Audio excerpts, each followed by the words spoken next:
रामकिशन प्रजापति एक बार फिर से आपका हमारे इस YouTube प्लेटफॉर्म मिशन उत्कर्ष पे आप सभी का हार्दिक स्वागत, हार्दिक अभिनंदन करता हूं। जैसा कि आपको पता है, हम इस सेशन में बात करेंगे हिंदी विषय को लेकर। और हिंदी विषय इस समय इसलिए जरूरी है क्योंकि इस समय राजस्थान की सबसे बड़ी एग्जामों से एक एग्जाम राजस्थान एसआई अपने सिर पर खड़ी है। 4 सितंबर को आप सभी को पता है पेपर है इसका। और एक और वैकेंसी जिसकी अपन बात करें, राजस्थान जो पटवार है उसको लेकर भी वैकेंसी आपके सिर पे है, जिसमें भी हिंदी विषय अपना अहम रोल रखने वाला है। 22 नंबर के वहां पर भी पटवारी में क्वेश्चन पूछे जाएंगे, तो आपको डरना नहीं है, बिल्कुल भी घबराना नहीं है। अपने को हिंदी विषय को बेहद ही अच्छे तरीके से तैयार करना है, बहुत ही शानदार तरीके से, जानदार तरीके से हिंदी विषय को पढ़ना है और अपने ऊपर लेवल तक इसको लेकर जाना है। तो नो टेंशन रहे, बिंदास रहे। और इस हिंदी विषय के साथ साथ आप अन्य विषय भी पढ़ सकते हैं, जिसमें मैं बात करूं राजस्थान का भूगोल, राजस्थान की कला एवं संस्कृति और राजस्थान का जो इतिहास विषय है वो भी अपना अलग अलग पोर्शन अपने प्लेलिस्ट में जाकर देख लेना। मिशन उत्कर्ष की जो प्लेलिस्ट है वहां पर आपको मिल जाएगा राजस्थान भूगोल बाय मूलचंद सर, राजस्थान की art and culture by Moolchand sir and Rajasthan का इतिहास बाय मूलचंद सर एवं हिंदी बाय मूलचंद सर नाम से आपको वहां पर 4 प्लेलिस्ट मिलेगी। उनमें से आपको जो बेटर लगे वो सब्जेक्ट आप उठा के पढ़ना। बहुत ही बेसिक लेवल से शुरू कर रखा है और बहुत ही ऊपर लेवल तक आपको पढ़ा रखा है। अपना को टारगेट किसी एग्जाम को लेकर किसी सब्जेक्ट को खत्म करवाना नहीं है। अपना टारगेट है प्रत्येक विषय को डिटेल से अध्ययन करना, चाहे वो राजस्थान का इतिहास हो, चाहे वो राजस्थान का भूगोल हो, चाहे वो राजस्थान के आर्ट एंड कल्चर हो, चाहे वो हिंदी विषय हो। इन सभी विषयों में अपने को किसी एक एग्जाम को अपन टारगेट नहीं कर रहे, अपन पूरे संपूर्ण विषय का अध्ययन कर रहे हैं और बहुत ही डिटेल से, बहुत ही गहन अध्ययन इसमें चल रहा है। तो नो टेंशन, बिंदास होकर आप केवल पढ़ाई में लगे रहिएगा। अब अपन इस सेशन में बात करेंगे अपन हिंदी विषय को लेकर। इससे पहले एक छोटा सा मोटिवेशनल कोड जो आपके लिए हमेशा लेकर आते हैं, उस मोटिवेशनल कोड की हम चर्चा कर लेते हैं कि निंदा से ना घबराइए मेरे दोस्त, निंदा से ना घबराइए और निंदा से अपने लक्ष्य को ना छोड़िए मेरे दोस्त, क्योंकि लक्ष्य प्राप्त होते ही निंदा करने वालों की राय बदल जाती है। निंदा से अपने लक्ष्य को ना छोड़िए मेरे दोस्त, क्योंकि लक्ष्य प्राप्त होते ही निंदा करने वालों की राय बदल जाती है। इसी मोटिवेशन कोड के साथ एक बार फिर से आप सभी भाइयों बहनों का हमारे इस YouTube प्लेटफॉर्म मिशन उत्कर्ष पर आप सभी का हार्दिक स्वागत, हार्दिक अभिनंदन। अपन अब इस सेशन में बात करेंगे हिंदी विषय को लेकर। उससे पहले एक छोटी सी रिक्वेस्ट कि अगर आप हमारे इस YouTube प्लेटफॉर्म मिशन उत्कर्ष पे नए हैं तो प्लीज सब्सक्राइब करना कदापि ना भूलें और बगल में जो बेल आइकन का घंटा है उसको प्रेस कर लीजिएगा। और अगर बात करूं तो अगर आपको ये सेशन हमारा पसंद आए तो प्लीज लाइक कीजिएगा, शेयर कीजिएगा। और आपको अगर कोई भी डाउट हो विषय को लेकर, किसी भी प्रकार का कोई डाउट हो तो आप कमेंट बॉक्स में कमेंट करके हमसे प्रत्येक क्वेश्चन का आप जवाब जान सकते हैं। और आपके जो भी सुझाव हो वो कमेंट बॉक्स में कमेंट करके बताना। अब अपन लास्ट टाइम हिंदी में बात कर रहे थे, लास्ट सेशन में वर्ण एवं ध्वनि में अंतर की बात कर रहे थे। हाँ भाई, वर्ण एवं ध्वनि में अंतर की अपन क्या कर रहे थे, चर्चा कर रहे थे। वर्ण एवं ध्वनि में अपन क्या कर रहे थे, अंतर की अपन क्या कर रहे थे, चर्चा कर रहे थे। अब वर्ण और ध्वनि में किस प्रकार का क्या अंतर है, इनकी अपन चर्चा कर रहे थे। वर्ण एवं ध्वनि में अंतर, इस अंतर की अपन चर्चा कर रहे थे। और अंतर में मैंने आपको एक एग्जाम्पल दिया था कमल वाला। हाँ, कमल और कमला वाले जो एग्जाम्पल दिए थे, इसमें मैंने आपको क्या कहा था, कोई वर्णों की संख्या कितनी है और ध्वनि की संख्या कितनी है। तो मैंने आपको बताया था वर्ण क्या होता है। तो वर्ण में मैंने आपको बताया था कि भाई लिखित रूप से भाषा की सबसे छोटी इकाई क्या कहलाती है, वर्ण कहलाती है। लेकिन मौखिक रूप से भाषा की जो सबसे छोटी इकाई थी उसको अपन ने क्या कहा था, ध्वनि कहा था। यानी कि एक तो होती है लिखित रूप और दूसरा है मौखिक रूप। यानी कि लिखित रूप से भाषा की सबसे छोटी इकाई तो क्या कहलाई, वर्ण कहलाई। वहीं जो मौखिक रूप से भाषा की सबसे छोटी इकाई थी उसको अपन ने किस नाम से जाना था, ध्वनि के नाम से जाना था। तो मैंने यहाँ आपके सामने चर्चा की थी भाई इस कमल नाम में ध्वनि कितनी है, एक तो ये पूछा था। दूसरी मैंने ये कहा था भाई वर्ण कितना है। नंबर 1 अपन ने ध्वनि की चर्चा की और नंबर 2 अपन ने किसकी चर्चा की, वर्णों की चर्चा की, भाई वर्ण कितना है। तो मैंने यहाँ पर ध्वनि में आपको बताया भाई के धन में धन ले, यानी कि इसमें वर्ण कितने हुए, वर्ण तो हुए कितने, 3। हमें कितने वर्ण हुए, 3 हुए। वहीं मैंने आपसे चर्चा की थी भाई इसमें जो वर्ण क्या, ध्वनि तो 3 हुई और वर्ण कितने हुए, जिसमें मैंने आपसे कहा के धन ए धन में धन ए धन ले धन ए।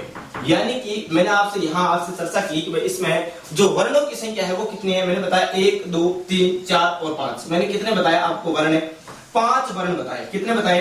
5 वर्ण बताए। लेकिन आपको यहाँ पर लिखा हुआ एक और ए दिख रहा है, यानी इसको अपन ने काउंट नहीं किया। इसको अगर काउंट करते तो वर्ण कितने होने चाहिए थे? 0,6। लेकिन ये 0,6 क्या हो जाता है? गलत हो जाता है। क्या हो जाता है? गलत। क्यों? क्योंकि आपको पता है स्वरों की संख्या तो 11 होती है, लेकिन मात्राओं की संख्या कितनी होती है? मात्राओं की संख्या हमेशा 10 होती है, जिसमें एक की मात्रा को अपन क्या नहीं करते? शामिल नहीं करते। इसलिए मात्राओं की संख्या हमेशा कितनी होती है? 10 होती है। इसलिए मैंने आपको बताया था कि भाई यहाँ पर है जो वर्णों की संख्या वो कितनी होती है? 5 होती है। तो एक बार थोड़ी सी लाइटिंग की थोड़ी दिक्कत हो गई है, तो यहाँ तक आप स्क्रीनशॉट ले लीजिए, फिर अपन आगे की ओर चर्चा करते हैं। अब यहाँ तक अगर नोट कर लिया तो यहाँ तक अपन ने कल लास्ट टाइम बात कर ही ली थी। अब आगे बात करूं भाई, आज अपन बात करेंगे। कल अपन ने बात कर ली वर्ण और ध्वनि के बारे में चर्चा कर ली। आज मैं आपसे बात करूंगा शब्द क्या होता है। हमें शब्द क्या होता है उसके बारे में बात करूंगा। हमें शब्द, अपन परिभाषा बात करते हैं किसकी? आज अपन बात कर रहे हैं शब्द की। हकीकत बात में तो यही बात करेंगे भाई शब्द होता ही क्या है। पहली बात तो यही आपको ध्यान रखनी है कि शब्द होता क्या है। शब्द के बारे में जब अपन चर्चा करते हैं भाई शब्द क्या होता है, अर्थ के आधार पर, यानी कि अर्थ के आधार पर बात करूं कि वर्णों का जो सार्थक समूह है, अर्थ के आधार पर वर्णों का सबसे छोटा जो सार्थक समूह है वही क्या कहलाता है? शब्द कहलाता है। यानी कि वर्णों का सार्थक समूह, मैं क्यों लिखूं यहाँ पर है भाई वर्णों का सार्थक समूह है। वर्णों का सार्थक समूह है, सार्थक समूह है, वर्णों का जो सार्थक समूह है वही क्या कहलाता है? सार्थक समूह क्या कहलाता है? सार्थक समूह है शब्द कहलाता है। सार्थक समूह है शब्द कहलाता है, शब्द कहलाता है। यानी कि वर्णों का जो सार्थक समूह है, सार्थक समूह का मतलब क्या होता है? जैसे वर्ण, कोई भी वर्ण है, वर्ण का एक समूह होना चाहिए और उसका कोई ना कोई क्या होना चाहिए? अर्थ होना चाहिए। बिना अर्थ के अगर किसी शब्दों को अपन ने समूह बना दिया तो उसको अपन क्या कहेंगे भाई? शब्द नहीं कहेंगे, बिल्कुल कदापि शब्द नहीं कहेंगे। बिना अर्थ के ही वर्णों को जोड़ के रख दिया तो वो क्या कोई शब्द होगा? क्या नहीं होगा। यानी कि शब्द होने के लिए जो सबसे महत्वपूर्ण और जो सबसे बेहद जरूरी जो कंडीशन है वो क्या होनी चाहिए? वो जरूरी कंडीशन यही है कि जो शब्द जिसको बना रहे हैं, जिन भी वर्णों को अपन जोड़ कर लिख रहे हैं, उनका क्या होना चाहिए? एक सार्थक समूह होना चाहिए। और जब तक सार्थक, यानी कि जब तक उस समूह का कोई अर्थ नहीं होगा वो क्या नहीं होगा? शब्द के नहीं कहलाएगा, शब्द की परिभाषा को पूरा नहीं करेगा। जैसे मैं यहाँ पर लिखता हूं भाई पे लिखा, मैंने वे लिखा और फिर मैंने क्या लिख दिया? न लिख दिया। अब मैंने यहाँ पर 3 वर्ण लिखा। हाँ भाई क्या लिखा? वर्ण लिखा। जैसे मैं यहाँ पर एग्जांपल की बात कर रहा हूँ आपके सामने, तो जैसे मैं आप लिख लेना, जैसे मैंने 3 वर्ण लिखे पे व न। अब इसमें क्या हुआ? जैसे ध्वनि तो आपने लिख दी पे व न, यानी कि वर्ण भी लिख दिए 3। अब इसका कोई सार्थक समूह है क्या? तो हाँ, मैंने इनको तीनों को मिलाकर लिखा पवन। पवन का मतलब होता है हवा, वायु, आप जानते हो। यानी कि एक सार्थक अर्थ निकल रहा है। इसलिए मैं यूं कह सकता हूं भाई ये क्या है? एक शब्द है। और शब्द कैसे बना? कि वर्णों का एक सार्थक समूह जिसका क्या निकलता हो? ऐसे वर्णों का समूह है जिसका कोई ना कोई अर्थ निकलता हो और अर्थ के आधार पर उसको अपन क्या कहते हैं? शब्द कहते हैं। और यहाँ पर पे वे ने को मैंने मिलाया, क्या बना? पवन बना। इसी प्रकार मैं यहाँ पर लिखूं के मैं ले, यानी कि 3 और मैंने वर्ण लिखे के मैं ले और तीनों को मिलाया तो क्या मतलब निकला? कमल। हमें क्या निकला? कमल। यानी कमल का मतलब क्या होता है? कमल का फूल आपने सुना होगा। कमल का मतलब यानी कि जो एकदम बिल्कुल क्या हो? शांत स्वभाव का हो, बहुत अच्छा हो, प्रिय हो, यानी क्या होगा? कमल हो गया। अगला जैसे इसी प्रकार मैं और वर्ण लिखूं, जैसे मैं लिखा के ले मैं, यानी कि मैंने और 3 वर्ण लिखे और इनको मैंने लिखा, मिलाकर लिखा तो क्या बना? कलम बना। यानी कि मैं वर्णों का वह सार्थक समूह ले रहा हूं जहां जिन वर्णों को आपस में मिलाया जाए तो उनका कोई ना कोई क्या होता है? एक विशेष क्या होता है? अर्थ होता है। और जहां विशेष अर्थ होता है उसी को अपन क्या कहते हैं भाई? वर्णों का सार्थक समूह। और वर्णों के सार्थक समूह से मिलने वाले जो समूह होता है उसको अपन क्या कहते हैं? शब्द कह देते हैं। अब अपन ने शब्द कह दिया, शब्द कह दिया। जैसे मैं यहाँ पर एक और वर्ड लूं, मान लो एक शब्द लिया मैंने, लिख लिया मक्कल। हाँ, ये लिख लिया, मैं कह ले लिख लिया। अब इसका कोई अर्थ है क्या? इस मक्कल का कोई अर्थ है क्या? हाँ बिल्कुल कोई अर्थ निकल रहा है क्या? नहीं निकल रहा। तो मैंने यहां से जैसे मान लो ये सार्थक एक समूह बनाया मैं के ले, लेकिन इसका कोई सार्थक समूह है क्या? सार्थक समूह आपने बना तो लिया, ठीक है, समूह बना लिया, लेकिन इसका कोई अर्थ निकल रहा है क्या मक्कल का?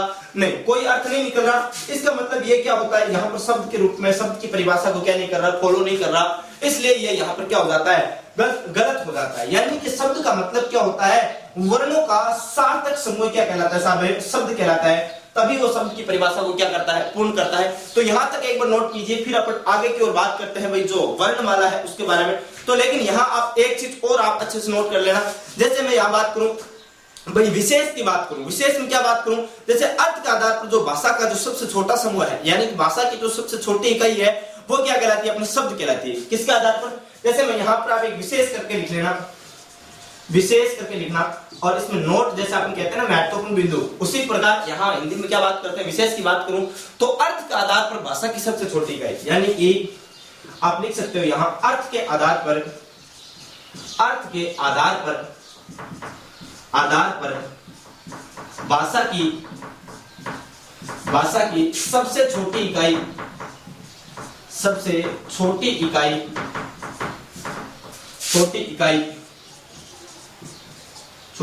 शब्द कहलाता है, शब्द कहलाता है। क्या हो गया, यानी अर्थ के आधार की बात करूं, अर्थ यानी कि भाषा की वह सबसे छोटी इकाई जिसमें कुछ वर्णों का क्या समूह हो और उन समूह को मिलाकर एक क्या निकले, सार्थक अर्थ निकले, एक अर्थ निकले उस वर्णों के समूह का, तो उसको अपन क्या कहते हैं, शब्द कहते हैं। तो ये शब्द जो है ये भाषा की सबसे छोटी क्या होती है, इकाई होती है। किसके आधार पर, अर्थ के आधार पर भाषा की सबसे छोटी इकाई क्या कहलाती है, शब्द कहलाती है। इस चीजों को अपन को ध्यान में रखना है। यहाँ तक एक बार नोट कीजिए, फिर आगे बढ़ते हैं। अब यहाँ तक अगर नोट कर लिया कि वर्णों का सार्थक समूह क्या कहलाता है, शब्द कहलाता है, यानी कि अर्थ के आधार पर भाषा की सबसे छोटी इकाई क्या कहलाती है, शब्द कहलाती है। जैसे मैंने आपको बता दिया भाई, अलग अलग, जैसे मान लो ये पे है, पे का पे केवल पे होता तो क्या है, केवल वर्ण है। क्या अकेला कोई शब्द है क्या, कोई अर्थ निकल रहा है क्या? अगर अर्थ नहीं निकल रहा तभी तो अपन ने मिला के लिखा प ब न, यानी क्या बन गया, पवन। हाँ, फिर का ल कमल, हाँ, फिर इसी प्रकार का ल कलम, यानी कि भाषा की वह, यानी कि अर्थ के आधार पर भाषा की सबसे छोटी इकाई ही क्या कहलाती है, अपने को शब्द कहलाता है। यानी कि वर्णों का सार्थक समूह क्या होता है, अपना शब्द होता है। यहां तक अपन ने चर्चा कर ली। अब अपन बात करें भाई, अपन सबसे पहले तो बात करें वर्णमाला की। जैसे अपन ने बात की भाई, इसमें अपन ने बात की कि भाषा की अपन बात की, शब्दों में जब अपन ने बात की क्या की कि अर्थ के आधार पर सबसे जो सार्थक समूह है वो क्या कहलाएगा, और अपन ने बात की वर्णों का सार्थक समूह क्या कहला रहा था, अपना शब्द कहला रहा था। अब अपन बात करूं वर्णमाला की बात करूं। अब इसमें थोड़ा सा माइनर अंतर है, आपको ये अंतर ही तो पता करना है, वर्णमाला क्या होती है और शब्द क्या होता है। जैसे शब्दों में अपन ने क्या कहा कि वर्णों का सार्थक समूह क्या कहला रहा था, शब्द कहला रहा था। लेकिन मैं यूं यहां याद कहूं कि वर्णों का व्यवस्थित समूह, वर्णों का व्यवस्थित समूह है, व्यवस्थित समूह है, वर्णमाला कहलाता है। क्या कहलाता है, वर्णमाला कहलाता है, वर्णमाला कहलाता है। अब जैसे इसमें अंतर क्या हुआ भाई, वर्णों में और शब्द में और वर्णमाला में अंतर क्या हुआ। जैसे एक तो मैंने क्या कहा शब्द, और दूसरा मैंने क्या कहा यहाँ वर्णमाला का। यानी इन दोनों में अंतर क्या है कि शब्दों में तो क्या था, वर्णों का सार्थक समूह था, यानी कि वर्णों का क्या था, सार्थक समूह। कैसे समूह, सार्थक समूह। लेकिन यहाँ वर्णमाला में क्या हो रहा है, यहाँ पर जो समूह है वो कैसा है, व्यवस्थित समूह है। यानी अब व्यवस्थित में और सार्थक में अंतर क्या होता है, यानी कि वर्णों का एक सार्थक समूह जिसका एक क्या हो, एक अर्थ हो, विशेष अर्थ हो। जैसे आपने लिखा था यहाँ पर सार्थक समूह में क्या, पवन। यानी कि पवन, यहाँ पर वर्ण मिले, अलग अलग वर्ण मिले और इनका क्या निकला, एक सार्थक एक अर्थ निकला। और अर्थ के आधार पर आपने क्या कहा कि ये वर्णों का क्या है, सार्थक समूह है। तीन वर्ण यहाँ आकर मिले और इसका क्या बन गया, एक सार्थक समूह बन गया।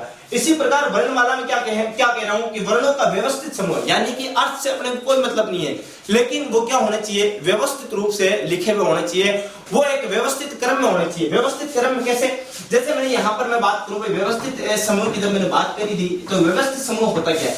जैसे मान लो मैंने यहाँ पर लिखा, यहाँ ई लिख दिया, फिर मैंने यहाँ ऊ लिख दिया, फिर मैंने यहाँ ए लिख दिया, फिर मैंने यहाँ कुछ जैसे मान लो ये लिख दिया, अंग लिख दिया, इस प्रकार मैंने लिखा। या फिर मैंने यहाँ पर जैसे यहाँ आ लिख दिया, फिर मैंने यहाँ इसके आगे बाद जाके यहाँ ई लिख दिया। यानी इस प्रकार अगर मैं लिखूं तो क्या ये एक सार्थक समूह है क्या? क्या ई के बाद ऊ आता है क्या? हाँ, क्या ई के बाद ऊ आता है क्या? क्या ऊ के बाद ए आता है क्या? क्या ए के बाद अम्मा आता है क्या?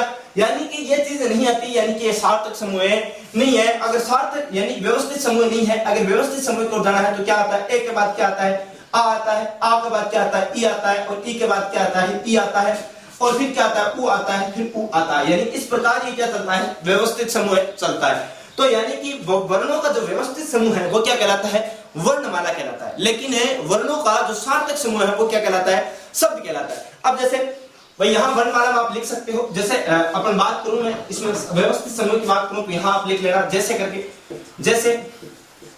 जैसे ए, आ, ई, ऊ आदि। यानी कि ये क्या है, वर्णमाला का क्या है, अपना भाई वर्णों का क्या है, एक व्यवस्थित समूह है। और वर्णों के व्यवस्थित समूह को अपन किस नाम से जानते हैं, वर्णमाला के नाम से जानते हैं। अब अपन बात करें वर्णमाला की, जब अपनी बात हो गई तो अपनी अगली चीज की अपन बात करें वाक्य की बात करते हैं। हाँ भाई, शब्दों की बात कर ली अपने, वर्णमाला की भी अपन ने बात कर ली। शब्द क्या होता है, वर्णमाला क्या होती है, फिर मैं बात करूंगा वाक्य की। हाँ भाई, क्या वाक्य की। हाँ भाई, वाक्य क्या होता है, वाक्य की बात करूं भाई, वाक्य होता ही क्या है, तो शब्दों का जो सार्थक समूह होता है वो क्या कहलाता है, वाक्य कहलाता है। यानी अब तक तो अपन बात कर रहे थे कि वर्णों का सार्थक समूह क्या कहला रहा था, वर्णों का सार्थक समूह अब तक क्या कहला रहा था, शब्द कहला रहा था, और वर्णों का व्यवस्थित समूह क्या कहला रहा था, वर्णमाला कहला रहा था। लेकिन शब्दों का, अब जब शब्दों की बात कर ली तो अब अपन शब्दों की बात करेंगे। अब शब्दों का एक सार्थक समूह क्या कहलाएगा, वाक्य कहलाएगा। अर्थात जब दो या दो से अधिक जो शब्द मिलते हैं और पूरे अर्थ का क्या कराते हो, बोध कराते हो, क्या कहलाता है, वाक्य कहलाता है। तो आप लिख सकते हो भाई, वाक्य में क्या लिख सकते हो, शब्दों का सार्थक समूह, शब्दों का सार्थक समूह, शब्दों का सार्थक समूह, सार्थक समूह वाक्य कहलाता है। क्या कहलाता है, वाक्य कहलाता है, वाक्य कहलाता है। अर्थात यूं कहूं, अर्थात जैसे पहली बात तो परिभाषा तो यही खत्म हो जाती है कि शब्दों का सार्थक समूह क्या कहलाता है, वाक्य कहलाता है। लेकिन इसको और डिटेल से, जैसे अर्थात मैं यूं कहूं भाई, दो या दो से अधिक शब्द जब मिलते हैं और पूरे अर्थ का क्या कराते हो, बोध कराते हो, क्या कहलाता है, वाक्य कहलाता है। तो आप लिख सकते हो अर्थात दो या दो से अधिक शब्द जब मिलते हैं तथा एक सार्थक, दो या दो से अधिक शब्द जब मिलते हैं तथा और पूरे अर्थ का क्या कराते हो, बोध कराते हो, तथा पूरे अर्थ का बोध कराते हो, पूरे अर्थ का बोध कराते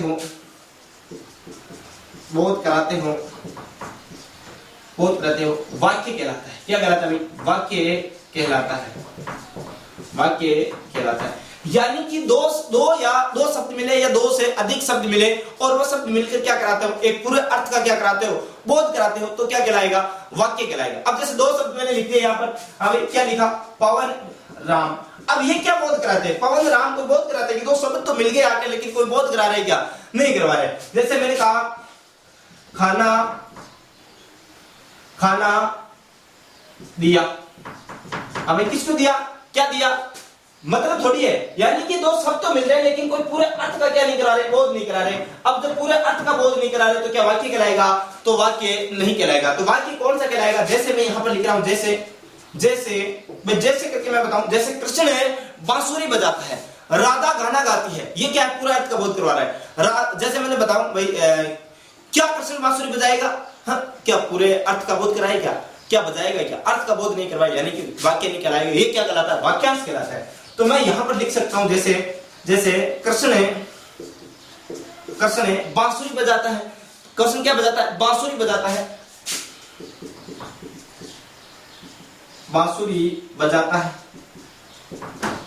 कृष्ण क्या बजाता है, बांसुरी बजाता है। जैसे एक और एग्जांपल, राधा गाना गाती है, राधा क्या गाती है, गाना गाती है, राधा क्या गाती है, गाना गाती है। कृष्ण बांसुरी बजा रहा है, राधा क्या कर रही है, गाना गा रही है। ये क्या करवा रहे हैं, पूरे अर्थ का क्या करवा रहे हैं, बोध करवा रहे हैं। यानी कि कृष्ण क्या बजा रहा है, कृष्ण बांसुरी बजा रहा है, राधा क्या कर रही है, राधा गाना गा रही है। यानी कि एक निश्चित अर्थ का क्या करवा रहे हैं, बोध करवा रहे हैं। और जब दो या दो से अधिक शब्द एक जगह मिले और एक निश्चित अर्थ का क्या करवा देते हो, बोध करवा देते हो, तो वो क्या कहलाते हैं, वाक्य कहलाता है। अब मैं बात करूं वाक्य की, यानी कि भावार्थ के आधार पर भाषा की सबसे छोटी इकाई क्या कहलाती है, वाक्य कहलाता है। हम भावार्थ के आधार पर, जैसे अर्थ के आधार पर तो अपने क्या कहा था कि अर्थ के आधार पर भाषा की सबसे छोटी इकाई क्या कहला रहा था, शब्द कहला रहा था। लेकिन भावार्थ के आधार पर भाषा की सबसे छोटी इकाई क्या कहलाएगी, वाक्य कहलाएगा। तो आप विशेष करके यहां लिख सकते हो, विशेष करके लिखना, भावार्थ के आधार पर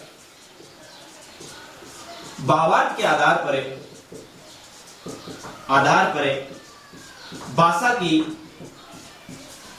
की सबसे छोटी इकाई, भाषा की सबसे छोटी इकाई वाक्य कहलाता है। हमें क्या कहलाता है, वाक्य कहलाता है।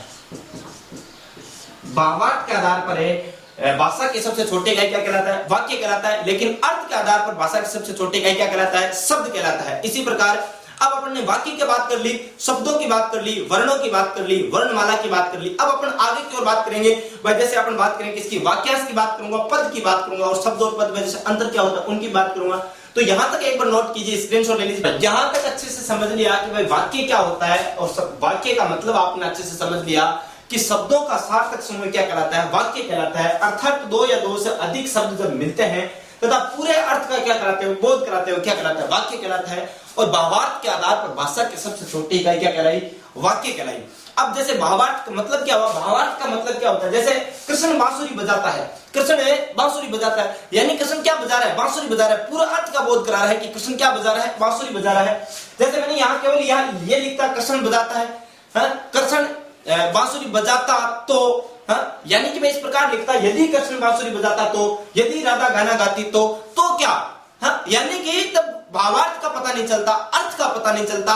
लेकिन यहाँ पूरे भावार्थ का पता चल रहा है कि कृष्ण क्या बजा रहा है? बांसुरी बजा रहा है। राधा क्या कर रही है? गाना गा रही है। यानी कि जहां अर्थ का अपने अच्छे से पता चल जाए वो क्या कहलाता है भाई? वाक्य कहलाता है। यहां तक अगर अच्छे से पता चल गया हो तो अगली चीज अपन बात करते हैं वाक्यांश। हाँ, एक और चीज अपन बात करें, वाक्यांश क्या होता है? यानी कि वाक्य का अंश। वाक्यांश का मतलब क्या होता है? वाक्य का एक अंश जो कि पूरे अर्थ का क्या नहीं कराते हो? बोध नहीं कराते हो। यानी कि जहां दो या दो से अधिक शब्द मिलते तो हैं लेकिन पूरे अर्थ का क्या नहीं करा पाते? बोध नहीं करा पाते। क्या कहलाता है भाई? वाक्यांश कहलाता है। यानी कि जब दो या दो से अधिक शब्द मिलते तो हैं परंतु पूरे अर्थ का बोध नहीं करा पाते तो क्या कहलाएगा? वाक्यांश कहलाएगा। क्या कहलाएगा भाई? वाक्यांश कहलाएगा। जब दो या दो से अधिक शब्द, तो मैं यहाँ लिख के आपको बता देता हूँ एक बार वाक्यांश क्या होता है। हमें वाक्यांश की बात करूं, वाक्यांश होता ही क्या है? पहली बात कि वाक्यांश क्या होता है। अब वाक्यांश की जब मैं बात करता हूं भाई, जैसे वाक्य की मैंने बात की कि जब दो या दो से अधिक शब्द एक साथ मिलते हैं और क्या कराते हो? पूरे अर्थ का क्या कराते हो? बोध कराते हो। क्या कहलाता था? वाक्य कहलाता था। यानी पूरा वाक्य का अर्थ का बोध हो रहा था। लेकिन यहाँ वाक्य के अंश की बात कर रहे हैं तो पूरा अर्थ का बोध कराएगा क्या? नहीं करवाएगा। तो आप लिख सकते हो जब दो या दो से अधिक, दो या दो से अधिक, दो से अधिक शब्द, दो से अधिक शब्द मिलते तो हैं, मिलते तो है लेकिन क्या? परंतु पूरे अर्थ का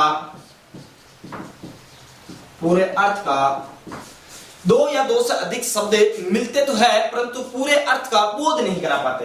यानी कि पूरे अर्थ का, परंतु पूरे अर्थ का बोध नहीं करा पाते। पूरे अर्थ का बोध नहीं करा पाते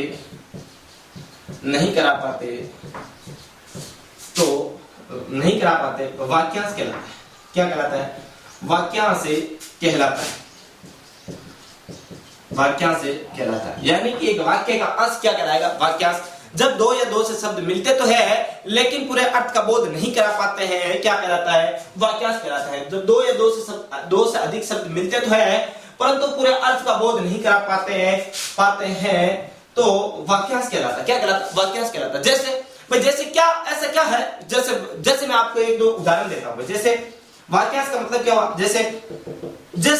जैसे मैं यूं कहूं कि यदि विजय मेहनत करता तो, अब जैसे मैंने लिखा विजय मेहनत करता, यदि विजय मेहनत करता, यदि विजय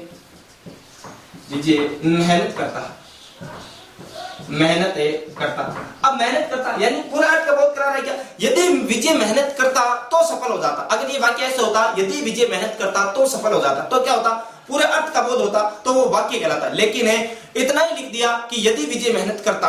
अब मेहनत करता तो पता नहीं क्या होता, लेकिन है यदि विजय मेहनत करता यानी कि ये क्या कहलाएगा? एक वाक्य का अंश कहलाएगा, पूरा वाक्य नहीं कहलाएगा। इसी प्रकार जैसे यदि तुम जाओगे, अब मैंने इतना सा लिख के छोड़ दिया यदि तुम जाओगे। अब यदि तुम जाओगे तो पता नहीं क्या होगा? यदि यही वाक्य ऐसे होता, यदि तुम जाओगे तो मैं भी चलूंगा, यदि तुम जाओगे तो मैं भी चलूंगा, तो क्या होता? पूरा वाक्य होता। लेकिन यदि तुम जाओगे, अब इसका कोई अर्थ का बोध नहीं हो पा रहा, सब तो मिल रहे हैं लेकिन अर्थ का जब बोध नहीं होता तो क्या कहलाता है भाई? वाक्यांश कहलाता है। जैसे मैं एक लाइन और एक एग्जांपल और लिखूं, ईश्वर पर विश्वास करने वाला। अब ईश्वर पर विश्वास करने वाला क्या होता है? मैंने लिख दिया ईश्वर पर विश्वास करने वाला। ईश्वर पर विश्वास करने वाला।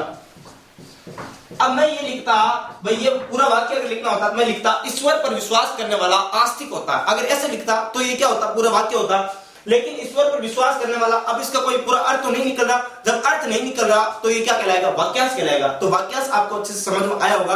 अब अपन बात करेंगे पद की, तो यहां तक नोट करो पहले। अब यहां तक अगर अच्छे से आपको समझ में आ गई, चर्चा आ गई, बात में समझ में आ गई शब्द क्या होता है। शब्द के बाद अपन ने देखा वर्णमाला क्या होता है। वर्णमाला के बाद अपन ने ये भी देख लिया भाई वाक्य क्या होता है और वाक्यांश क्या होता है। यहां तक अपन ने बात अच्छे से कर ली। अब एक चीज और अपन बात करते हैं, पद क्या होता है। पद के बारे में अपन क्या कर लेते हैं, एक बार चर्चा कर लेते हैं। पद के बाद अपन बात करेंगे पद और ये जो शब्द है इसमें अंतर क्या होता है, इसकी बात करेंगे।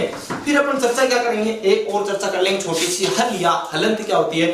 फिर आज की क्लास को अपन क्या देंगे, विराम देंगे भाई।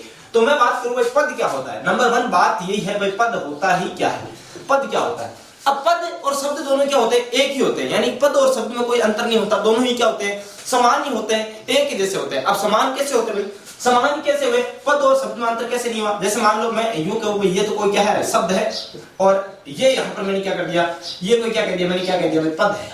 अब पद या शब्द में क्या है, अंतर क्या है। जैसे मैंने यहां पर एक शब्द लिखा, जैसे मैंने शब्द लिख दिया विजय, हाँ भाई क्या लिखा, विजय लिख दिया।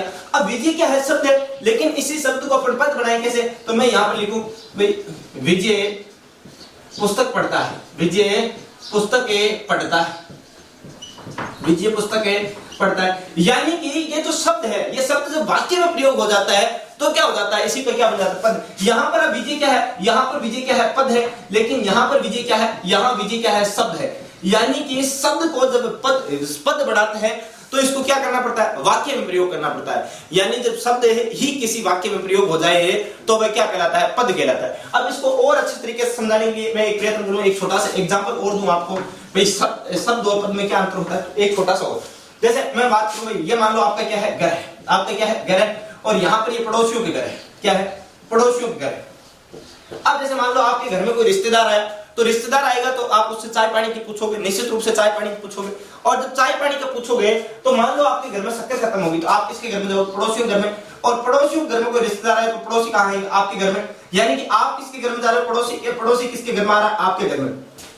इससे क्या होता है, दोनों में संबंध स्थापित होते हैं, होते कि नहीं होते हैं। अरे भाई संबंध स्थापित होते हैं, आप उन संबंधों को क्या देते हो, अलग अलग नाम देते हो। जैसे कोई भाई है, कोई बहन है, कोई चाचा है, कोई ताऊ है, कोई दादा है, कोई दादी है। इस प्रकार आप क्या देते हो, अलग अलग संबंधों को नाम देते हो।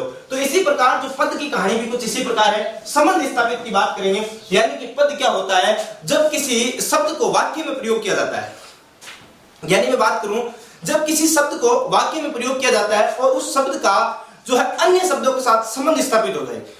जब किसी शब्द को अपन वाक्य में प्रयोग करें और उसका जो शब्द अपन प्रयोग किया वाक्य में, उस शब्द का अन्य शब्दों के साथ क्या हो जाए भाई, संबंध स्थापित हो जाए, तथा उस शब्द को व्याकरणिक क्या मिल जाए, रूप मिल जाए, अपन क्या कहेंगे, उसको पद कहेंगे। जैसे मैं आपके सामने लिख के बता दूं, जब किसी शब्द को वाक्य में प्रयोग किया जाए, यानी कि जब किसी शब्द को वाक्य में प्रयोग किया जाए, जब किसी शब्द को वाक्य में प्रयोग किया जाए और उस शब्द का अन्य शब्दों के साथ संबंध स्थापित है, और उस शब्द का अन्य शब्दों के साथ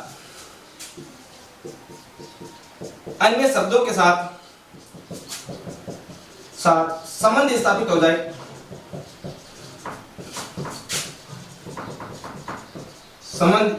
जाए, तथा उस शब्द को व्याकरणिक रूप मिल जाए।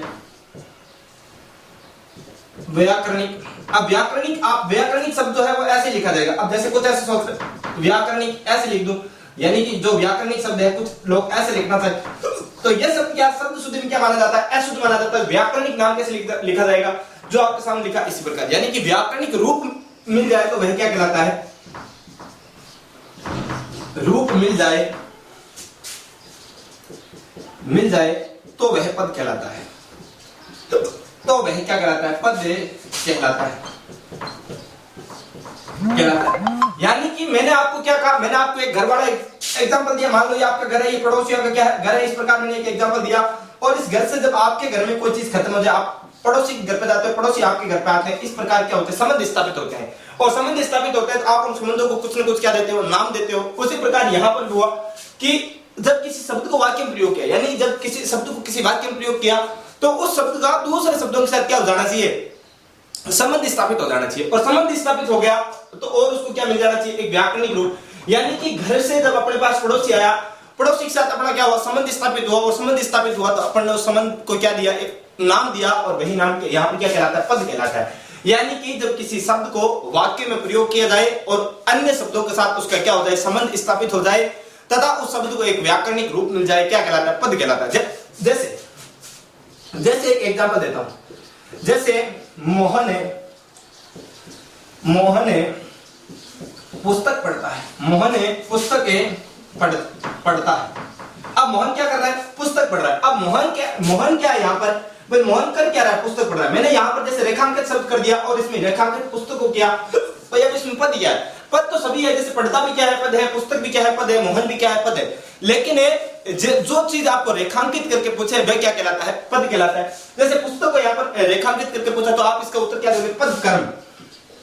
हाँ क्या दोगे, पद कर्म, क्योंकि पुस्तक का संबंध पढ़ता के साथ भी है और मोहन के साथ भी है। तो पद कर्म क्या हुआ, कर्म क्या हो रहा है, यहाँ पुस्तक को पढ़ना हो रहा है। जैसे अब हम बात करूं, मोहन क्या है, यहाँ पर मोहन क्या है, पद करता है। मोहन क्या है, पद करता है, यानी कि कार्य को करने वाला कौन है, मोहन है। उसी प्रकार पद क्रिया क्या होगी, क्रिया क्या कर रहा है, पढ़ना। अब ये क्या होगी, ये होगी पद क्रिया। अब अगर यही मोहन जो शब्द है, ये अगर अकेले में आता तो ये मोहन क्या था, शब्द था। अगर यही मोहन वाक्य में प्रयोग हो गया तो आप क्या कहोगे, इसको पद कहोगे या क्या कहोगे भाई, पद। और यहाँ केवल क्या कह रहे थे, शब्द कह रहे थे। शब्द और पद में अंतर अच्छे से समझ में आया होगा। अब अपन अगर फिर भी नहीं समझ में आया तो मैं एक परिभाषा आपके सामने लिख के आपको बता देता हूं कि भाई पद और शब्द में अंतर क्या होता है। पहले यहाँ तक आप एक बार नोट कीजिए। अब अपन बात कर लेते हैं, भाई ये जो अपन ने पद तक की बात समझ ली, अब अपन बात कर लेते हैं थोड़ा सा, अगर किसी को फिर भी डाउट रह जाता है भाई पद और शब्द में अंतर क्या होता है, तो एक बार उस अंतर को भी अपन जान लेते हैं। लिखवा देता हूं आपको अच्छे से, क्योंकि अपन प्रत्येक चीज की अगर डिटेल से बात करेंगे तभी जाके ये जो व्याकरणिक कोटियां हैं ये अपने को अच्छे से समझ में आएगी। और व्याकरणिक कोटियों को समझना अपने लिए बेहद जरूरी है, क्योंकि अपन जिस सब्जेक्ट का अध्ययन कर रहे हैं और जिस एग्जाम्स की अपन कंपटीशन एग्जाम्स की तैयारी कर रहे हैं, वहां पर अपने को प्रत्येक चीज डिटेल से पता होना बहुत ज्यादा जरूरी होता है। क्योंकि जब तक अपने को किसी सब्जेक्ट की डिटेल से अपने को पता नहीं होगा तो एग्जामिनर बहुत ज्यादा आजकल क्या है, शातिर हो चुके हैं। वो क्वेश्चन पता नहीं कहां से घुमाकर उठाकर लेकर आते हैं और वो वही क्वेश्चन लेकर आता है जो अपने को आता नहीं है। तो अपने को पहले से प्रिपेयर रहना है कि भाई जो क्वेश्चन एग्जामिनर पूछ सकता है उन्हीं क्वेश्चनों के ऊपर अपने को क्या करना है, गौर करना, फोकस करना है। तो अपने को बहुत डिटेल से अध्ययन करना है। तो आप लगातार बने रहिए। मैं आपको थोड़ा सा एक बार बता ही देता हूं, वही परिभाषा लिख के आप देख लो, शब्द और पद में अंतर क्या होता है। तो आप हेडिंग डाल लेना, शब्द व पद में अंतर। शब्द और पद में अंतर। अब इस शब्द और पद में अंतर क्या होता है, वो अंतर आप अच्छे से क्या कर लेना, समझ लेना। जैसे मैं आपको बताऊं भाई, जब किसी शब्द, मैंने पहले ही आपको बता दिया, जब किसी शब्द को अकेला प्रयोग किया जाता है तब तो वह क्या होता है, केवल क्या होता है, शब्द होता है। लेकिन जब उसी शब्द को किसी वाक्य में प्रयोग कर दिया जाता है तो वह क्या कहलाता है, पद कहलाता है। तो आप लिख सकते हो, जब किसी शब्द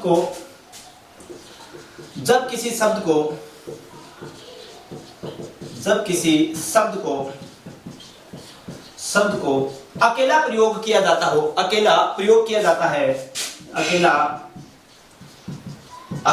प्रयोग किया जाता है,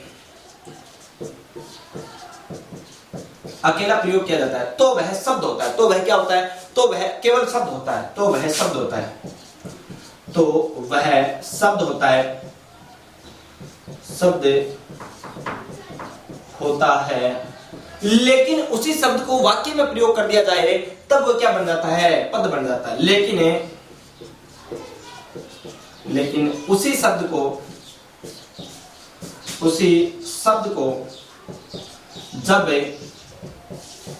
जब वाक्य में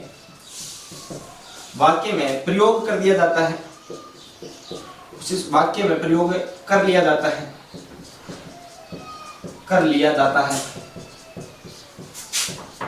तो वह पद कहलाता है। तो वह क्या कहलाता है, पद कहलाता है। तो वह क्या कहलाता है? पद कहलाता है। यानी कि आपको अच्छे से समझ में आ चुका होगा कि पद और शब्द में अंतर क्या होता है। शब्द यानी जब किसी शब्द को अकेला ही प्रयोग करें तब तो वह केवल क्या होता है? शब्द ही होता है। लेकिन जब उसी शब्द को किसी वाक्य के रूप में प्रयोग किया जाए, वाक्य के अंदर प्रयोग कर लिया जाए, तो वह क्या कहलाता है भाई? पद कहलाता है। जैसे मैं आपको एक एग्जांपल देता हूं। जैसे मैं यहां कहूं कि भाई सोहन, मैंने एक नाम लिखा सोहन। क्या नाम लिखा? सोहन। अब ये सोहन क्या है? केवल यहां पर क्या है? शब्द है। क्या है? शब्द है। लेकिन इसी को ही मैं वाक्य में प्रयोग कर दूं भाई, जैसे मैं लिखूं सोहन पत्र लिख रहा है। जैसे मैंने यहां पर वाक्य में प्रयोग किया कि सोहन पत्र लिख रहा है, सोहन पत्र लिख रहा है, लिख रहा है। यानी अब क्या हो गया? अब ये जब वाक्य में प्रयोग हो गया तो ये क्या कहलाएगा? सोहन। अब क्या कहलाएगा? पद कहलाएगा। यानी कि यहां पर सोहन क्या है? पद करता है। क्या है? पद करता है। अब सोहन क्या बन गया भाई? सोहन यहां आते ही क्या बन गया? पद बन गया। यानी कि केवल अकेले शब्द की तो केवल शब्द तक ही वैल्यू होती है, लेकिन जैसे ही शब्द वाक्य में प्रयोग हो जाता है तो उसकी वैल्यू किस में बढ़ जाती है? पद के अंदर चली जाती है। यहां तक अगर अच्छे से समझ में आया तो यहां तक नोट करो। आगे बात करते हैं अपन शब्द और पद में अंतर की। जब चर्चा कर ली तो अगली अपन चर्चा करते हैं भाई हल या हलंत क्या होता है। यहां तक अच्छे से आपको समझ में आ चुका होगा। अगर फिर भी अगर समझ में नहीं आता तो वीडियो को एक बार ब्रेक करना और ब्रेक करके दोबारा से समझने की कोशिश करना, क्योंकि दोबारा से वीडियो देखोगे तो यही चीज आप बार बार देखोगे तो आपका अच्छे से निश्चित रूप से क्या आएगी? समझ में आ जाएगी। ये मेरी गारंटी। आपको समझ में कैसे नहीं आएगी? अगर एक किसी भी चीज को बार बार करते हैं तो वह चीज निश्चित रूप से क्या आ जाती है? समझ में आ जाती है। और एक थोड़ी सी आज समस्या का आपको सामना करना पड़ रहा है कि लाइटिंग की थोड़ी सी हल्की प्रॉब्लम है, तो बिंदास नहीं, कोई दिक्कत वाली बात नहीं। मौसम थोड़ा खराब ज्यादा ही है और खराब मौसम की वजह से थोड़ी सी क्या आ रही है भाई? दिक्कत आ रही है। तो अपन कोई दिक्कत वाली बात है नहीं। अगर मेहनत कर रहे हैं तो मेहनत के लिए पसीना बहाना भी पड़ता है, कभी कभार एडजस्टमेंट भी करना पड़ता है। और अपने को तो सफलता पानी है, सफलता प्राप्त करनी है, और सफलता के लिए रास्ता चाहे कोई सा ही हो, लोग केवल क्या देखते हैं? सफलता देखते हैं। अगर आप सफल हो तो ही आपकी क्या है? वैल्यू है, अदरवाइज आपकी कोई वैल्यू नहीं है। इसलिए आपको केवल सफलता के साथ कोई भी कॉम्प्रोमाइज करना पड़े करते रहिए, लेकिन आपको क्या होना है? सफल होना है। और सफल होने के लिए आपको क्या? पसीना बहाना पड़ेगा। तो आप बात करेंगे भाई अब हल या हलंत की। बात करता हूं हल क्या होता है, या फिर इसी को हल को अपन क्या कहते हैं? हलंत कहते हैं। अब भाई हल या हलंत में अपन बात करें भाई होता ही क्या है? हल क्या होता है? हलंत क्या होता है? इस चीज की अपन क्या करते हैं? एक बार चर्चा करते हैं। अब हल या हलंत क्या होता है? जैसे आपको पता है, जैसे मैं आपको यूं कहूं भाई, जैसे मैंने यहाँ पर एक वर्ड लिखा के। अब इस के वर्ड को मैं यहाँ पर इस प्रकार से लिखूं के प्लस ए, यानी कि के क्या है? एक व्यंजन वर्ण है। और इस व्यंजन वर्ण को व्यंजन वर्ण में से अगर मैं स्वर वर्ण बाहर कर दूं, यानी के से मैं ए बाहर निकाल लिया तो क्या बच गया? केवल के बचा। और के नीचे जो यह रेखा दर्शाई जा रही है, जो ये तिरछी रेखा दर्शाई जा रही है, इसी को क्या कहते हैं भाई? हल या हलंत कहते हैं। समझ में आ गई होगी। यानी कि व्यंजन वर्ण में से स्वर, जो प्रत्येक व्यंजन वर्ण क्या होता है? स्वर के सहयोग से बोला जाता है। और व्यंजन वर्ण में से अगर स्वर को अलग कर दिया जाए तो जो अलग करने के बाद जो व्यंजन वर्ण है वो क्या हो जाता है? अधूरा हो जाता है। और इस अधूरेपन को दर्शाने के लिए ही अपन क्या करते हैं? व्यंजन वर्ण के नीचे एक तिरछी रेखा खींचते हैं और इसी तिरछी रेखा को अपन क्या कह देते हैं भाई? हल या हलंत कह देते हैं। तो आप परिभाषा नोट कर सकते हैं अच्छे से, आराम से। भाई क्या परिभाषा किस हिसाब से नोट करोगे कि प्रत्येक व्यंजन वर्ण स्वर के सहयोग से, हाँ, प्रत्येक व्यंजन वर्ण क्या होता है? स्वर के सहयोग से क्या होता है? बोला जाता है। और जब व्यंजन में से स्वर को अलग कर दिया जाता है तो वह व्यंजन क्या हो जाता है? अधूरा हो जाता है। और इसी अधूरेपन को दर्शाने के लिए अपने को क्या करना पड़ता है भाई? इसी अधूरेपन को दर्शाने के लिए अपन क्या करते हैं? इसके नीचे एक तिरछी रेखा खींचते हैं। हाँ भाई, थोड़ा सा क्या मोबाइल बीच में आवाज कर दिया, कोई दिक्कत वाली बात नहीं है। तो लगातार बने रहिएगा, कोई बात दिक्कत वाली बात है नहीं। एक बार इसको साइलेंट कर दिया जाए। ये लो साइलेंट हो गया भाई, कोई दिक्कत वाली बात है नहीं। अब नो टेंशन लेना, ठीक है। अब अपन बात करें भाई हल या हलंत की बात करता हूं वापिस से। तो मैं आपके सामने लिख देता हूं प्रत्येक व्यंजन वर्ण, प्रत्येक व्यंजन वर्ण स्वर के सहयोग से बोला जाता है। स्वर के सहयोग से बोला जाता है। सहयोग से बोला जाता है या फिर लिखा जाता है, एक ही बात है। आप नो टेंशन लेना। सहयोग से बोला जाता है, बोला जाता है। जब इसमें से अपन स्वर को अलग कर लेते हैं, जब व्यंजन में से स्वर को अलग कर लेते हैं, हाँ, जब व्यंजन में से स्वर को अलग कर देते हैं, अब स्वर व्यंजन में से क्या कर दिया, स्वर को जब अलग कर दिया जाता है तो वह व्यंजन वर्ण क्या हो जाता है, अधूरा हो जाता है। हमें अलग कर दिया जाता है, कर दिया जाता है तो व्यंजन वर्ण अधूरा हो जाता है। अब क्या हो जाता है, अधूरा व्यंजन वर्ण क्या हो जाता है, अधूरा हो जाता है। और इसी अधूरेपन को दर्शाने के लिए अपन क्या करते हैं, नीचे वो क्या करते हैं, तिरछी लाइन खींचते हैं, यानी कि प्रत्येक व्यंजन वर्ण क्या हो जाता है, अधूरा हो जाता है, अधूरा हो जाता है। इस अधूरेपन को हमें इसी अधूरेपन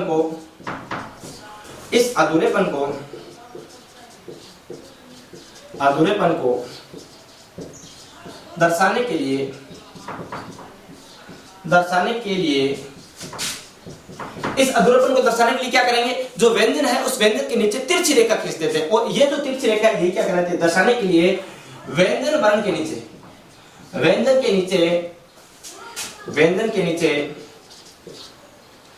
नीचे तिरछी रेखा खींची जाती है, तिरछी रेखा खींची जाती है। इसे ही हल या हलंत कहते हैं। इसे ही क्या कहते हैं भाई, हल या हलंत कहते हैं। क्या कहते हैं, हल या हलंत कहते हैं। यानी आपको अच्छे से समझ में आया होगा भाई, जो प्रत्येक जो व्यंजन वर्ण होता है, व्यंजन जो भी हो, उस प्रत्येक व्यंजन के नीचे क्या करते हैं भाई, व्यंजन जो वर्ण है वो हमेशा स्वर के सहयोग से बोला जाता है। अब जो स्वर के सहयोग से ही बोला जाता है तो जो व्यंजन में से स्वर को अपन अलग कर देते हैं। जैसे अलग कैसे करा, जैसे मैंने कहा, मैंने ये लिखा एक व्यंजन है के, और इसमें से अलग करूं अगर स्वर को, तो मैं के को तो यूं लिखूंगा, और इसमें से अलग करके मैंने क्या लिख दिया, स्वर को ए को अलग कर दिया। जब अलग कर दिया तो इसके नीचे जो तिरछी लाइन खींची गई, इसी को अपन क्या कहते हैं, हल या हलंत कहते हैं। अच्छे से समझ में आया होगा। जैसे मैं यहीं पर आपके सामने क्या, यही एग्जांपल आपको पहले लिखवा देता हूं। जैसे मैंने यहां पर लिखवाया भाई, जैसे अभी मैंने लिखवा दिया आपको के, और के में से मैंने अगर कहा भाई के में से ए को अलग कर दो, तो ये जो नीचे तिरछी रेखा खींची, इसी को अपन क्या कहेंगे, हल या हलंत कहेंगे। जैसे के प्लस ए को अलग कर दिया ना, तो ये क्या कहलाया भाई, क्या कहलाया, हलंत कहलाया। अब जैसे मैंने यहाँ पर लिखा की लिखा, अब क्या लिखा, की लिखा। अब इस की में से क्या करूंगा भाई, के ई अलग कर दूंगा, तो ये क्या लिखूंगा, ये इस प्रकार से के लिखा, और के नीचे ये हलंत, और प्लस क्या कर दूंगा, ये ई को अलग करते ये क्या हो गया, हलंत हो गया ना। हाँ, इसी प्रकार जैसे मैंने मान लो पे लिखा, क्या लिखा, पे। अब पे में से क्या करूंगा, ए को अलग करूंगा, तो ये नीचे क्या आ गया, हलंत, और ये क्या हो गया, क्या हो गया, अलग हो गया। इसी प्रकार जैसे मान लो ये वाला पे लिखा, तो इसमें से क्या करूंगा, ए को अलग करूंगा, पे के नीचे हलंत, और ये फिर क्या कर दिया, ए को अलग कर दिया, क्या हो गया, हलंत हो गया। यानी समझ में अच्छे से आया कि नहीं आया भाई, आ गया होगा। और भी किसी भी वर्ड को लिखो, जैसे मैंने यहाँ पर ते लिखा, और ते में से हलंत करूंगा, तो ते को हलंत किया ऐसे, और इसमें से क्या निकाल दिया, ए को क्या कर दिया, बाहर कर दिया। यानी कि हल या हलंत आपको अच्छे से समझ में आ चुका होगा। यानी कि जब प्रत्येक व्यंजन वर्ण को स्वर के सहयोग से ही बोला जाता है, तो व्यंजन में से अगर स्वर को बाहर निकाल दूं, तो उसको बाहर निकालने के बाद जो व्यंजन के नीचे उसको अधूरापन दर्शाने के लिए जो तिरछी लाइन खींची जाती है, इसी को अपन क्या कहते हैं, हल या हलंत कहते हैं। जैसे ये आपको तिरछी लाइन दिख रही होगी, इसी को अपन क्या कहते हैं, हल या हलंत कहते हैं। तो आज की क्लास को मैं यहीं पर विराम देता हूं। फिर बाकी जो नेक्स्ट जो चीजें हैं उनके बारे में अपन क्या करेंगे, अगली क्लास में अपन डिटेल से चर्चा करेंगे। नो टेंशन है, स्वर व्यंजन क्या होता है इनके बारे में कल अपन विस्तार से अपन क्या करेंगे, चर्चा करेंगे। आज थोड़ी सी लाइटिंग की भी प्रॉब्लम थी, तो कोई दिक्कत वाली बात है नहीं। लाइटिंग बहुत परेशान कर रही है क्योंकि मौसम बहुत खराब है, तो नो टेंशन है, बिंदास रहे, एकदम बढ़िया से स्टडी करते रहे, क्योंकि राजस्थान एसआई के एग्जाम आपके सिर पे है। हिंदी को बहुत ही डिटेल से पढ़ाने की कोशिश कर रहा हूँ, और बहुत ही डिटेल से आपको पढ़ना भी है, क्योंकि बिना डिटेल के आपका कोई फायदा नहीं है। बिना डिटेल के आप पढ़ भी नहीं सकते, क्योंकि अगर बिना डिटेल पढ़ भी लिए तो आप एग्जाम को क्रैक नहीं कर पाओगे। अपना मेन टारगेट क्या होना चाहिए भाई, एग्जाम को क्रैक करना, अपने को सफलता प्राप्त करनी, और सफलता प्राप्त करने के लिए अपने को बहुत ज्यादा डिटेल से पढ़ना ही पड़ेगा। तो नो टेंशन है, बिंदास रहे। और एक छोटी सी रिक्वेस्ट मेरी लास्ट टाइम कि अगर आप हमारे इस YouTube प्लेटफॉर्म मिशन उत्कर्ष पे नए हैं तो प्लीज पहले चैनल को सब्सक्राइब कर लीजिएगा, और जो बगल में ही बेल आइकन का घंटा है उसको प्रेस कर लेना, जिससे कि आपको नोटिफिकेशन है वो टाइम पर क्या हो सके भाई, प्राप्त हो सके। और मैं बात करूं भाई, यहां तक तो बात ठीक है, अच्छी बात है, लेकिन अगर आपको हमारे सेशन पसंद आए तो प्लीज लाइक करना कदापि ना भूले, शेयर कीजिएगा। और हिंदी में आपको कोई भी डाउट हो इस सेशन को लेकर, तो आप किसी भी प्रकार का डाउट अगर है आपको, तो कमेंट बॉक्स में कमेंट करके हम तक आपका डाउट पहुंचाइएगा, जिससे कि हम आपके प्रत्येक डाउट को क्या कर सके, सॉल्यूशन कर सके। हाँ, ध्यान रहे, जो क्लास चल रही है उस क्लास से संबंधित ही डाउट लेकर आए, बाकी मैं आपको पूरी कोशिश करूंगा 360 डिग्री एनालिसिस करके पढ़ाऊं, आपको कोई डाउट बचे ही नहीं। और बाकी आप अच्छे अच्छे कमेंट कीजिएगा, जिससे कि आपका हमारा जो हौसला है वो हमेशा क्या रहे, बुलंद रहे, और हम आपको अच्छे से अच्छी गुणवत्ता के साथ आपको स्टडी करवा सके, पढ़ा सके। तो ठीक है, आज के लिए इतना ही बहुत है। धन्यवाद, नमस्कार।